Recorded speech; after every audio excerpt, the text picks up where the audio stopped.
Japo ni kushauri mtazamaji ambao hujajiunga na SACCO basi uweze kujiunga ili uweze kunufaika na mikopo na kujiendeleza kibiashara.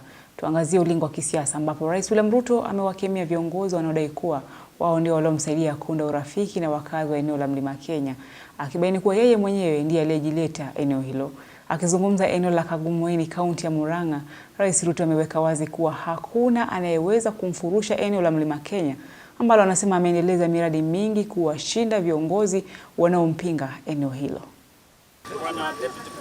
Viongozi wa kisiasa wanapoendelea kuzuru maeneo mbalimbali nchini kutafuta uungwaji mkono kabla ya uchaguzi mkuu mwaka ujao. Murang'a hoye!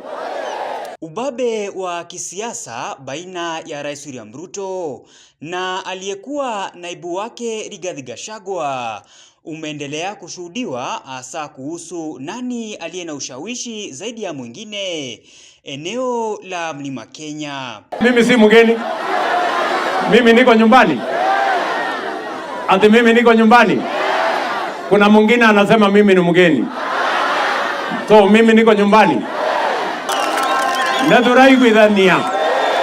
Munasema ni tutam ama si tutam? Akizungumza katika eneo la Kagumoini, kaunti ya Murang'a, Rais Ruto amewakosoa wanaodai kuwa wao ndio waliomsaidia kuunda urafiki na wakazi wa eneo la Mlima Kenya, akiweka wazi kuwa yeye mwenyewe ndiye aliyejileta eneo hilo. Unajua kuna watu wanafikiria kwamba watanifanya matusi, waniletee makelele, sijui nini, ati wanitoe huku mlimani. Mimi nataka niwaambie hiyo ni ndoto ya mchana bwana.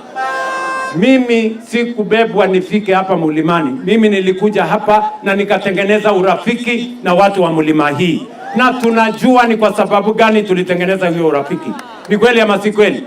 Viongozi walioandamana na rais wamempongeza kwa kazi nzuri wanayosema anaendeleza, huku wakiwataka wakazi eneo hilo kusalia serikalini na kutowasikiza viongozi wanaopinga uongozi wa Rais Ruto kwa kuwa hawana manufaa yoyote. Siasa mbaya, maisha mbaya. Sasa wale wanataka tuwache maendeleo, tuzungumuze maneno. Mnataka maneno au maendeleo? Tunakataa rais, watu wengine ambao ulikuwa umepatia kazi na sisi tulikuwa tumekataa, Your Excellency, wakaharibu.